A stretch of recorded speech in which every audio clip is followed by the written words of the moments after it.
races, but wanted to begin the day by honoring the legendary Justin Wilson. Crazy to think now it's been 10 years since his passing. An incredible racer, even better father, husband, and certainly a friend to a lot of people in this room, including the 5 up here as well. In partnership with Marshall Pruett and Coforce, an announcement, very special announcement this morning, that a documentary film is in production. It's entitled Badass Wilson, His Life and His Legacy. The documentary film is in production and coming soon, with the official premiere date to be published on Coforce's social media channels and on badasswilson.com. If you don't mind, please turn your attention towards the monitor.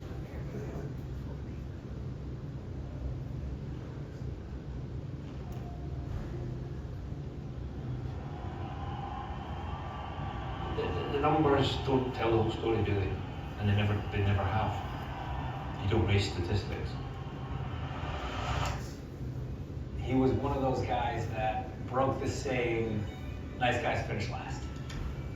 Number one, he's a father, husband, and he's a hell of a racing driver. Those that didn't know him, it's a shame, because he was truly a good person. Justin was somebody that everybody should study. You can win, you can be competitive, you can be a hard ass, but you can do it in the right way. We've been trying to say that we're coming, and I think this really lets people know. Justin Wilson! Justin Wilson! Justin Wilson! He was so calculated. He was on the attack. Look out.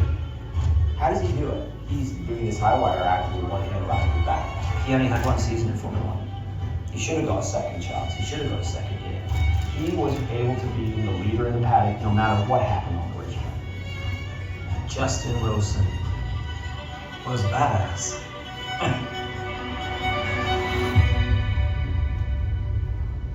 Yes, he was. Not only is this morning obviously an opportunity to talk about the doc, but also reflect on the life and career of Justin Wilson. You know this group up here. Doug Bowles, president of IndyCar and IMS. Good morning, Doug. Dario Franchitti, the 4-time IndyCar Series champion, joins us as well. Johnny Baker, Coforce CEO. Will Buxton from IndyCar on Fox. Let's begin though with Marshall. Good morning, Marshall. What a special day today is. Why is this moment the right time for a documentary like this? I want to first say a huge thanks to Max Butler. That trailer is brilliant. Also want to say morning to the Wilson family. I believe Keith and Lynn, Justin's parents, and likely his little, actually taller, younger brother Stefan are likely watching. So Justin was one of my closest friends. Nothing to do with racing, just as a person. And so it's been weighing pretty heavily in my heart, like this 10-year anniversary is coming. Been thinking about this, what are we gonna do at the 10-year point for about 2 years. And because I'm a self-avowed idiot, about 6 weeks ago it finally occurred to me what to do. Well, let's do a documentary, because that's easy to do, to pull off in no time. Thought about that, reached out to Steph and said, hey, what do you think? And he said, that'd be amazing. I said, cool, but you've got to be a producer on this with me. I don't want to do this without you. And so we started developing a list of who to interview. We've done 18 interviews so far. We're going to cross the 20 threshold next month. Mr. Lanigan here, Mike Lanigan, would love to speak with you about Justin. Mike Hull from Ganassi and others. Mark Webber's Formula One teammate, trying to get connected with Lewis Hamilton and more, just to give love to Justin. So that occurred to me at a very late hour. My friends and partners at Coforce, who I work with constantly, reached out to Johnny Baker and said, what do you think? And his eyes kind of crossed and said, you want to get this done by when? And I truly had only one demand. If we were going to do it, Max was going to be my co-director, co-everything, because his heart and sensibilities are just perfect for what we're trying to do here. So, decided to do this. This is a love letter to a dear friend, but more than anything, this is meant to be for the Wilson family, primarily for their daughters, Jane and Jess. Jane was 7 when Justin was lost. Jess was 5. She doesn't have a lot of memories of her dad. Jane looks just like Justin. She speaks just like him. Her cadence, her everything. Jane is exactly like her mom, Julia. And we got to go out and see them, spend some time and film with them the Thursday of the Portland race week. It was magical. So this has been a beautiful thing to see coming together. And Doug, Alex Damron, Mark Miles, everybody at IndyCar was an immediate yes. Tell us how we can help. This is all for Justin. And that's been the cool thing, is knowing that this is a Justin project.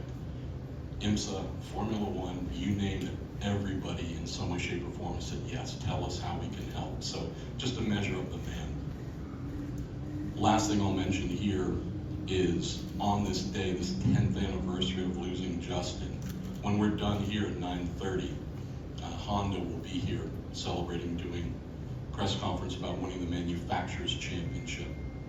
One of the themes you'll see spoken of heavily in the documentary is Justin and the way that he went about racing with dignity, with respect for his fellow driver. He was a peaceful person, but also was a badass on track.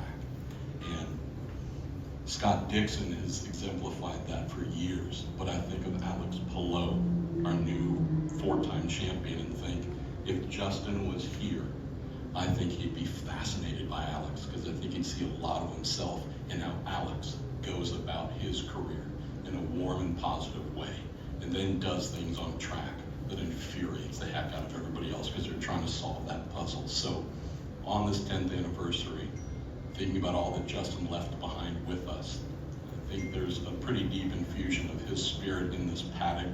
So the idea to put together a documentary, hopefully we'll have this ready by the end of the year, just feels right.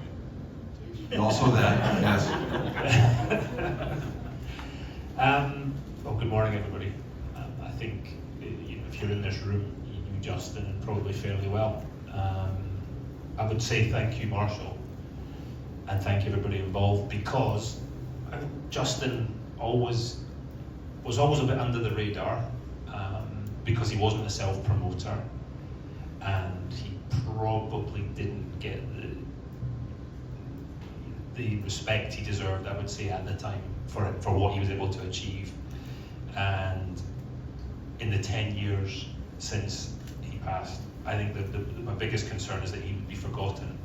And I think this doesn't allow that to happen, so well done, MP, on that. That's really, really important, that we do this for our friends. Anyway, yeah, he was, Doug said, he was a guy that we all went to. We went to him. There was a time that the drivers were all getting together as a group and trying to improve things in the sport, and I think James Hinchcliffe was involved, I was involved, Justin was involved heavily, and we had a lot of sort of late night phone calls trying to sort of steer things in a way that improved all kinds of parts of the sport, including safety. And a lot of those calls were Justin going, okay, right, just calm down. We'll figure this out, but I think we should maybe do this. And he had such a gentle way in everything he did, apart from driving a racing car, of sort of steering it and diffusing, maybe the passion of some of the rest of us. And Kanan was involved, so you can imagine some of the steam coming out of his ears. But Justin was so good at doing that too. He had that crazy ability to be a selfless racing driver, which, we're all very good at hiding it, but we're all really, really, really selfish people. Okay, maybe not as good at hiding it, but you get the idea. The hardest bit actually about you and I talking at Laguna was I prefer to remember, whether it's him, Greg, Dan, or the fun stuff. Standing here after I picked him for the pole and putting me in a headlock, or drinking too much tequila in Japan, or all these different fun things. Just Japan. No, okay, well, that was a specific one, but yeah. And so I prefer. I look back at those great memories, and I'm glad that with you doing this, other people are going to understand a bit more about this amazing gentle giant who was an incredible person and just the most wonderful racing driver.